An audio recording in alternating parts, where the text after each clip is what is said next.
नमस्कार मित्रांनो, मी सचिन द्रवेकर आणि तुम्ही बघताय हाय नागपूर. मित्रांनो, आजच्या महाराष्ट्र टाइम्समध्ये फार ठळक शब्दामध्ये अशी बातमी प्रकाशित झालेली आहे. त्याचं हेडलाईन असं आहे की 765 MLD पाणी पुरवठा तरी तहान भागेना. सत्ताधाऱ्यांसह विरोधी पक्षातील नगरसेवकांचा संताप. जलशुद्धीकरण केंद्राचा पाहणी दौरा. म्हणजे मित्रांनो, झालं असं की काल महापौर नीताताई ठाकरे आणि जवळपास नागपूर शहरातले जेवढेही नगरसेवक आहेत यांचा एक अभ्यास दौरा. आता त्याला अभ्यास दौरा म्हणायचं की अजून काय ते अजून नक्की ठरलेलं नाही, पण त्यांच्या भाषेत आपण त्याला अभ्यास दौरा म्हणूया. असा एक अभ्यास दौरा काल पेंचच्या 4 म्हणजे गोधनीमध्ये स्थित असलेल्या नागपूर महानगरपालिकेच्या वॉटर ट्रीटमेंट प्लांटला आणि कन्हान मुख्य जे वॉटर ट्रीटमेंट प्लांट आहे कन्हानला, त्या ठिकाणी जवळपास बऱ्याच नगरसेवक यांनी भेट दिली आणि अभ्यास दौऱ्याला गेले होते. आता अभ्यास दौऱ्याला गेले ही गोष्ट तर योग्यच आहे, कारण की सगळ्या नवीन नगरसेवक आहेत, बरेचसे नवीन नगरसेवक आहेत, तर त्यांनी याची माहिती घेतलीच पाहिजे की नागपूर शहरामध्ये पाणी पुरवठा कसा होतो, कुठून होतो, काय काय त्याच्यावर प्रक्रिया केली जाते, किंवा जसं आता मध्यंतरी जलप्रदाय समितीने दिव्याताई धुर्डे अध्यक्ष, त्यांचे सभापती आहेत, यांनी जो गोरेवाडा स्थित पेंच 1, 2, 3 या ट्रीटमेंट प्लांटचा त्यांनी पण एक दौरा केला होता. गोरेवाडा लेकचं पाणी घेतात की नाही घेत या संदर्भात त्यांचा दौरा झाला होता. त्याच्यामुळे आता जो दौरा काल झाला त्याच्यामध्ये त्यांनी पेंच 4 आणि कऱ्हाण ट्रीटमेंट प्लांट वॉटर ट्रीटमेंट प्लांटचा दौरा केला. तसं पाहिलं तर थोडा उशीरच झाला दौरा करायला. म्हणजे as per standard operating procedure मागची जी सभा झाली महानगरपालिकेची, त्याच्यामध्ये पाण्याचा प्रश्न फार प्रचंड गाजला होता. म्हणजे अतिशय आरोप झाले, त्याच्यानंतर प्रत्यारोप झाले.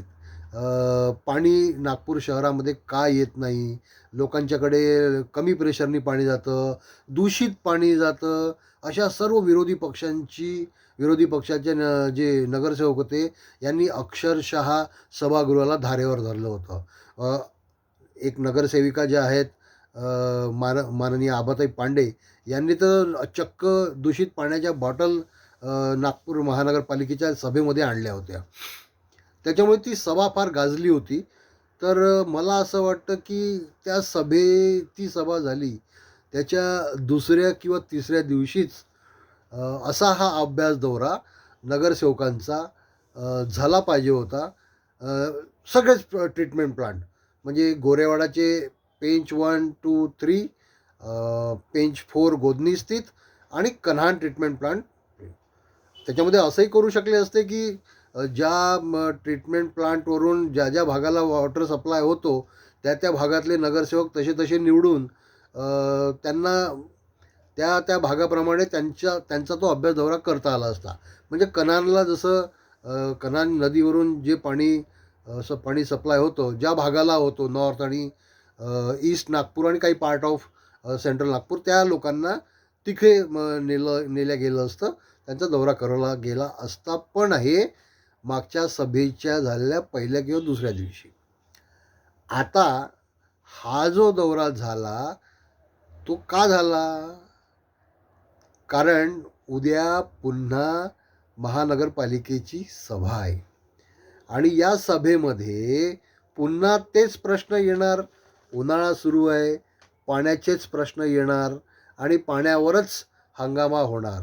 आता महाराष्ट्र टाइम्सच्या या बातमीमध्ये तर क्लिअर कट दिसून येत आहे की विरोधी पक्ष तुम्ही जरी दौरा करवला त्यांना तरी ते पूर्णपणे तयार आहे अस्त्रशस्त्र घेऊन की उद्याची सभा पाण्यासंदर्भातच होईल आणि पाण्यासंदर्भातच गाजणार आहे.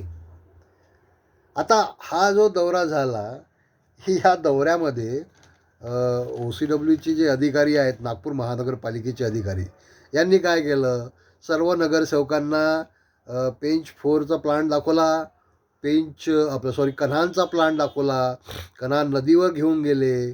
तिथे काय काय समस्या आहे, कसं कसं समस्या आहे, आणि हे सर्व त्यांना नगरसेवकांना दाखवण्यात आलं. का दाखवण्यात आलं? कारण की येता हा जो उन्हाळा आहे, हा उन्हाळा पर्टिक्युलर अतिशय जलसंकटमय होणार आहे आणि त्याची पूर्वतयारी म्हणजे नगरसेवकांना आणि सर्व अधिकारी पदाधिकाऱ्यांना आधीच समजून द्यायचं की काय परिस्थिती आता आहे ते तुम्ही एकदा तुमच्या डोळ्यांनी पाहून घ्या. आणि मग काय आहे की तुम्हाला लोकांना सांगता येईल कसं कसं पाण्याचा प्रॉब्लेम होत आहे, का पाणी येत नाही आहे. बरं, म्हणजे मी तर वर्तमानपत्रात बातम्या वाचल्या, मी तर काही दौऱ्यामध्ये नव्हतो. पण त्या वर्तमानपत्रामध्ये वाचलेल्या बातम्यामध्ये एक्सेप्ट महाराष्ट्र टाइम्स सोडता बाकी बऱ्याच वर्तमानपत्रामध्ये अशी बातमी आलेली आहे की वारंवार होणारा विजेचा ट्रिपिंग, म्हणजे नागपूर महानगरपालिका आणि OCWनी आपल्या कामाचा ठिकरा पुन्हा महावितरणकडे सोपवून दिला आहे. बॉल त्यांच्या कोर्टात टाकला आहे की बाबा हे वारंवार विजेचं जे ट्रिपिंग होतं त्याच्यामुळे कन्हानमध्ये होणाऱ्या ट्रिपिंगमुळे इकडे नागपूर शहरामध्ये पाणी पुरवठ्याचा प्रॉब्लेम होतो. मित्रांनो, तुम्हाला सांगायला मला आवडेल, जर तुम्ही माझा व्हिडिओ बघत असाल तर 2022पर्यंत नागपूर महानगरपालिका आणि OCWला कुठलाही प्रॉब्लेम जात नव्हता. प्रत्येक उन्हाळा अतिशय व्यवस्थित मॅनेजमेंट करून सर्व अधिकारी त्यावेळेसचे अत्यंत अनुभवी अधिकारी असल्यामुळे ते सर्व मॅनेजमेंट करून बरोबर वॉटर सप्लाय करत होते. दस्तूरखुद्द नितीनजी गडकरी नागपूरचे जे खासदार आहेत आणि केंद्रीय मंत्री आहेत, दस्तूरखुद्द नितीनजी गडकरींनीच बऱ्याचशा भाषणामध्ये हे म्हटलेलं आहे की आता उन्हाळ्यामध्ये माठ फोडणाऱ्याचे जे मडके फोडल्या जात होते तसे मोर्चे येत नाही, कारण की उन्हाळ्यामध्ये पाणी सप्लाय व्यवस्थित होतो, लोकांकडे पाणी व्यवस्थित जातं. पण याला गालबोट कधी लागलं? याला गालबोट लागलं मागच्या 2 वर्षांमध्ये. मागच्या वर्षी तर इतका प्रचंड उन्हाळ्यामध्ये पाण्याचा तुटवडा निर्माण झाला, आर्टिफिशियल तुटवडा झाला. पाणी तुमच्याकडे भरपूर आहे. आता जरी तुम्ही 765 MLD 765 दशलक्ष लिटर पाणी तुम्ही नागपूर शहरामध्ये टाकताय, देताय लोकांना, पण ते पाणी पोहोचतं आहे का त्यांच्यापर्यंत? पाणी भरपूर आहे, रॉ वॉटर भरपूर आहे, पण सगळ्यात मोठा दोष जो आहे तो वितरण प्रणालीचा आहे. सर्वात मोठा दोष वितरण प्रणालीचा आहे. मला असं वाटतं की ठीक आहे ना, तुम्ही अभ्यास दौरा केला तर त्याच्यामध्ये काही वाद नाही, तर अभ्यास दौरा केलाच पाहिजे. पण उद्याची होणारी जी सभा आहे त्या सभेमध्ये विरोधी पक्ष प्रश्न विचारतील का? पहिल्या सभेमध्ये झालेल्या जेवढे काही चर्चा होत्या त्याचे उत्तरं त्यांना उद्या मिळतील का? हा पण एक प्रश्न आहे. की हा अभ्यास दौरा झाला, त्यांना सगळं समजावून दिलं, तर विरोधी पक्षसुद्धा शांत राहणार आहे का? तो प्रश्न विचारणार नाही का? इव्हन सत्ताधारी पक्षाच्या नगरसेवकांच्या भागांमध्ये सुद्धा लो प्रेशर, दूषित पाणी आणि हो, हे वाढीव बिलेवाला प्रकार पण चालूच आहे. हे सगळं होत असताना उद्याची सभा अत्यंत वादळी न झाली पाहिजे याकरता हा अभ्यास दौरा होता का? की अभ्यास दौऱ्यामध्ये पिकनिक होती? म्हणजे विश्वसनीय सूत्रांनी मला सांगितलेल्या माहितीनुसार जवळपास 3-4 बसेस, वातानुकूलित बसेसमध्ये हे सर्व लोक गेले आणि जवळपास 170-175 लोक होते. आणि कन्हानचा जेव्हा दौरा झाला, सगळं फिरले वगैरे, बघितलं कसं काय होतं, इनटेक वेल बघितल्या आणि पावसाळ्यामध्ये जेव्हा खूप पूर येतो तेव्हा त्या इनटेक वेलमधून कसा प्रॉब्लेम होतो, ते त्याचे इनटेक सक्शन स्ट्रेनर्स कसे हे होऊन जातात, जॅम होऊन जातात, ह्या सगळ्या गोष्टी. पण मला सांगा 3 वर्षाआधीपर्यंत, म्हणजे आता हे गेले 4 वर्षाचं प्रशासकीय राज्य होतं.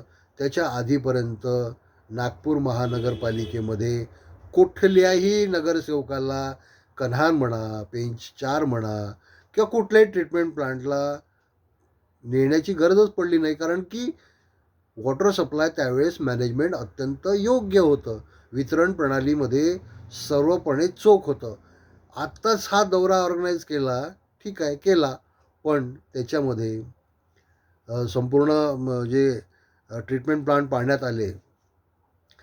आणि मला एक सांगा मित्रांनो, की ह्या ट्रीटमेंट प्लांट बघितल्यानंतर आता नगरसेवकांना, जे काही नगरसेवक विरोधी पक्षाचे पण होते, सत्ता पक्षाचे तर होतेच होते, विरोधी पक्षाचे पण होते, विरोधी पक्ष नेता पण होते, आणि नवीन जे तरुण नगरसेवक आहेत ते पण होते. हे सर्वांनी सगळं काही बघितलेलं आहे.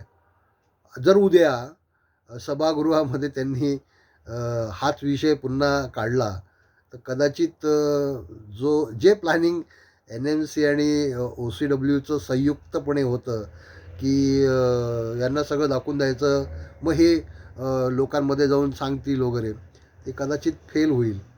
होऊ शकतं. डिपेंड आहे उद्याच्या सभेमध्ये काय होतं. तुर्तास सूत्रांनी दिलेल्या माहितीनुसार हे पण कळलेलं आहे, की म्हणजे मी फोटो पण बघितले नागपूर महानगरपालिकेच्या फेसबुक पेजवर, फोटोही बघितले, की मस्त जेवणाची पण व्यवस्था होती. ऑरेंज सिटी वॉटरनी चांगले, ऑरेंज सिटी वॉटरचे जे लायझनचे जे अधिकारी आहेत ते उत्कृष्ट अरेंजमेंट करतात जेवणाची वगैरे. म्हणजे आणि नगरसेवकांसाठी तर, आणि महापौर येणार म्हणजे त्याच्यासाठी तर केलीच असेल. मला वाटतं दोन्ही प्रकारचे जेवण होते. व्हेज नॉनव्हेज जेवणही होतं. त्याच्यामुळे अभ्यास दौरा कम पिकनिक याला आपल्याला म्हणता येईल, की झाली आहे. झाली पण पाहिजे, कारण की शेवटी संपूर्ण यांच्या नगरसेवकांच्या हातात आहे. आता ते कुठल्या प्रकारे नागरिकांना समजवतील. मला वाटतं असे अभ्यास दौरे नागरिकांसाठी पण सुद्धा केले पाहिजे. म्हणजे जे प्रतिष्ठित नागरिक आहे शहरातले, शाळेच्या विद्यार्थ्यांना तर करतातच ते, पण जे प्रतिष्ठित नागरिक आहे, की उन्हाळ्यामध्ये काय काय समस्या होत्या, ते सांगितलं पाहिजे लोकांना, की असं असं प्रॉब्लेम आहे. म्हणजे ठिकरा दुसऱ्यावर ढकलून द्यायचा, की तिथे MSEBीचं ट्रिपिंग होत आहे म्हणून 5-5 मिनटं जरी बंद राहिलं पॉवर आपला ट्रीटमेंट प्लांट, तर इकडे नागपूर शहरामध्ये प्रॉब्लेम होतो. किंवा अजून काही ठिकरं, जसं आता त्या वाढीव बिलाचा ठिकरा तुम्ही लोकांवर ढकलून दिला, की त्यांच्याकडे मीटर नाही आहे म्हणून त्यांना ॲव्हरेज बिल पाठवण्यात आले, ते जास्ती झाले. म्हणजे प्रत्येक गोष्टीचा काही ना काही ठिकरा हा दुसऱ्या एजन्सीवर ढकलून द्यायचा. गेले 3 वर्षामध्ये असा ठिकरा कधीच टाकण्यात आला नाही. MSEBीवर नाही किंवा कुठल्या त्याच्यावर नाही. सगळं व्यवस्थित होतं. पण आता मागच्या वर्षीचे जे अनुभव आले, त्याच्यामध्ये नितीनजी गडकरी पण भयानक रागवले होते. OCWला अल्टिमेटम दिला होता. सगळ्या नेत्यांनी, इवन माननीय देवाभाऊंनी सुद्धा अल्टिमेटम दिला होता. हे पाणी पुरवठ्याबाबतीतच होतं. कारण की उन्हाळा 2025चा प्रचंड लोकांना त्रासदायक गेला. आता तर कुठं उन्हाळ्याची सुरुवात झाली आहे. 44 डिग्री सुरू झालेला आहे. आता तर खरा उन्हाळा येणार. आणि NMC OCWच्या अधिकाऱ्यांना माहिती आहे, की आपल्याकडनं पाणी पुरवठा होऊ शकणार नाही. कारण की 40% गळती आहे पाण्याची. पण ते कसे सांगू शकतील? त्यांनी तर डिक्लेअर केलं आहे, की ते 29%च गळती आहे पाण्याची. मग 765 MLDमधून फक्त 29% जर पाण्याची गळती आहे, तरीही तहान का भागत नाही आहे नागपूरकरांची, नागपूरची? हाच एकच सवाल आहे. अभ्यास दौरा करा, किती लोकांना न्या, त्यांना काय काय दोन्ही व्हेज नॉनव्हेज जेवण करायचं, व्हेज जेवण करा, सगळं काही करा. पण नागपूरच्या जनतेला पाणी तर द्या. आणि नागपूरच्या जनतेला पाणी समस्येला जाऊ नये याची काळजी घ्या. उन्हाळा आहे, कूलर तर नागपुरात लागणारच. आधी पण लागत होते, तेव्हा पाण्याची समस्या उद्भवत नव्हती. जसं नितीनजी म्हणतात त्याप्रमाणे कुठल्याही प्रकारचे मोर्चे येत नव्हते. लोक सर्वपणे संपूर्णपणे समाधानी होते. कूलर जरी लागले होते प्रत्येक उन्हाळ्यात तरी पण याच उन्हाळ्यात काय प्रॉब्लेम झालेला आहे आणि हे अधिकारी हे का सांगतात आहे लोकांना, नगरसेवकांना. सगळ्यांना माहिती आहे नगरसेवकांना, नागपूरचेच आहेत ना. कारण की नागपूरमध्ये उन्हाळा सहन करणं हे विदाऊट कूलर पॉसिबल नाही. लोक कूलर लावतीलच, पण पाण्याचं डिस्ट्रीब्युशन जर तुम्ही बरोबर केलं तर पाणी सर्वांना व्यवस्थित मिळेल. पण तुम्ही पाण्याचे डिस्ट्रीब्युशन करणारच नाही, व्यवस्थित करणार नाही, तर हा प्रॉब्लेम पुन्हा येईल. त्याच्यामुळे तुमच्या अभ्यास दौरा किती सक्सेसफुल झाला, मला तर वाटतं 765 MLD पाणी पुरवठा तरी तहान भागेना ह्याच हेडलाईननी तुम्हाला कळून आलं पाहिजे की तुमचा अभ्यास दौरा किती सक्सेसफुल झाला. तूर्तास इतकंच. पुन्हा भेटूया दुसऱ्या व्हिडिओमध्ये. धन्यवाद.